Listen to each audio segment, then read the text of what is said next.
Yup, tout le monde, c'est Arès, j'espère que vous allez bien. Je ne sais pas pourquoi je prends cet accent du sud, probablement que le soleil m'a trop tapé sur la tête. On se retrouve pour un nouveau War Recap, une GDC qui a eu lieu entre Imperium Fight et les Furets dans le cadre du tournoi Hunger Clash League. Tournoi que je vais rapidement vous présenter. Je n'ai pas eu le temps de faire une vidéo de présentation pour le tournoi, j'étais assez occupé ces derniers temps, mais je vais quand même rapidement vous en parler maintenant. Donc tournoi organisé par la SKP, la sauce qui pique, en partenariat avec la WGF, World Gaming Federation et la FFF, French Family Federation.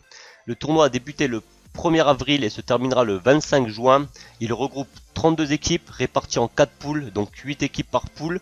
Chaque clan rencontrera les autres de son groupe, après quoi un classement sera établi. Les 4 meilleurs clans de chaque poule disputeront ensuite les huitièmes de finale, les quarts, les demi et la grande finale. Il y a 250 € de cash prize qui récompensera les meilleurs clans du tournoi. Je souhaite déjà bonne chance à tous les participants. On compte sur vous pour nous montrer du beau spectacle. J'en reviens à cette GDC de la première journée. Victoire de Imperium Fight sur un score de 41 à 38. Je vais vous présenter 3 gameplays, 2 du clan vainqueur et 1 du clan vaincu. Donc passons tout de suite à la première attaque. On va présenter l'attaque TH9 sur le 11 Tubifex de chez les Furets. Une attaque de Léonès Septem de Hyperium Fight. Que nous a-t-il concocté? Une attaque aérienne avec un Queen Walk. Queen Walk qui décide de démarrer à l'ouest. Il va choper les deux héros, le CDC. Et peut-être en continuant sa route, espérer pouvoir prendre une anti-aérienne qui est au nord-est.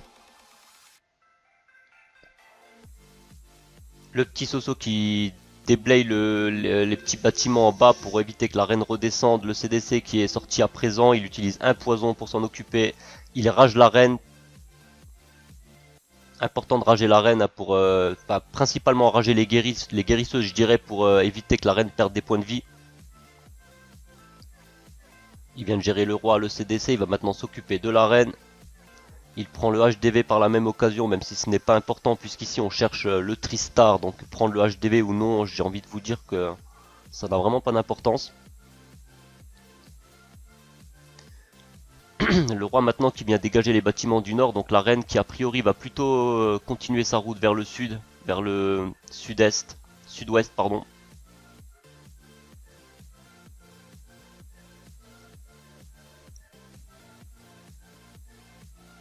Le roi là-bas qui est accompagné de quelques Sosos derrière lui, c'est bien joué, ça permet aux Sosos de profiter du tank du roi pour venir à bout des quelques défenses qui se trouvent en bordure de village.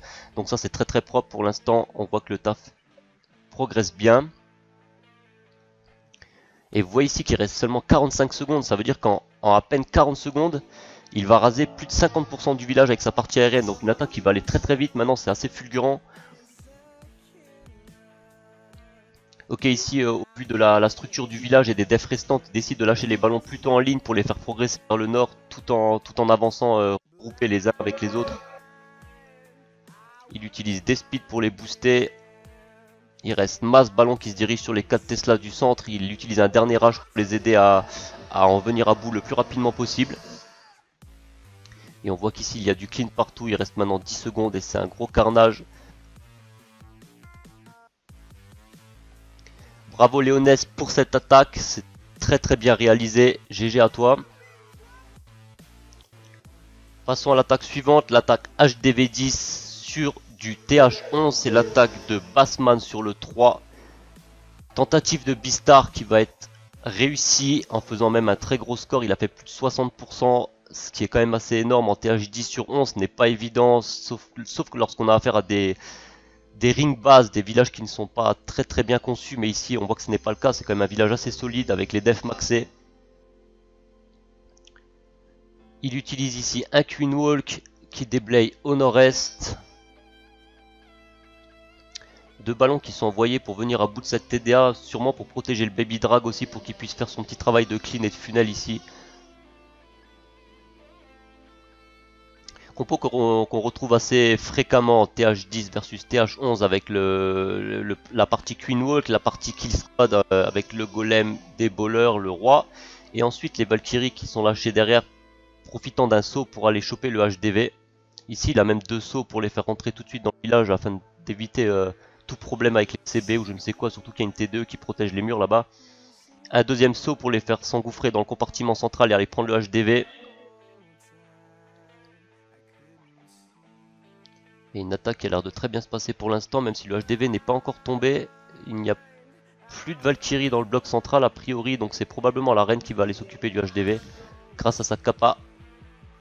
C'est ça, c'est ce qui va se passer. Les bowlers, eux, qui profitent du tank du roi et d'un rage pour faire un maximum de dégâts et gratter un maximum de pourcentage.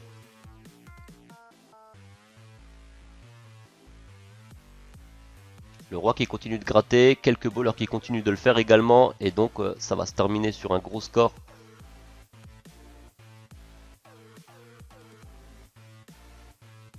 « 65% pour Bassman, GG à toi, belle attaque. » On passe au dernier gameplay, l'attaque du clan Les Furets sur un TH10, c'est un Deep, c'est une attaque TH11 sur le 6, et c'est l'attaque de FC Barcelonator qui va en Go Beach, compo que j'ai très souvent présenté ces derniers jours puisqu'elle est très utilisée à ce niveau-là.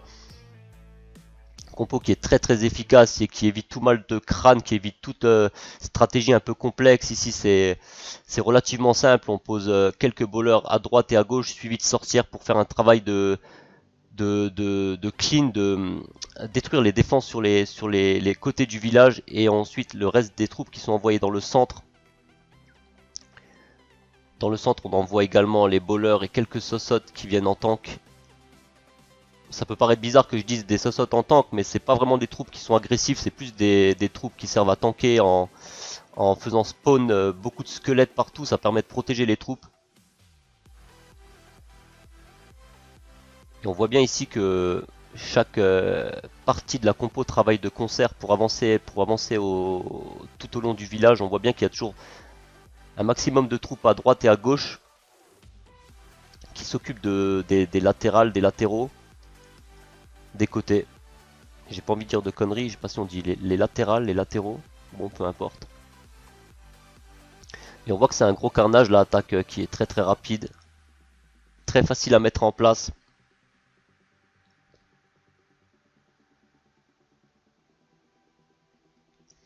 Et ça va donc se terminer sur un 3 étoiles GG FC Barcelonator.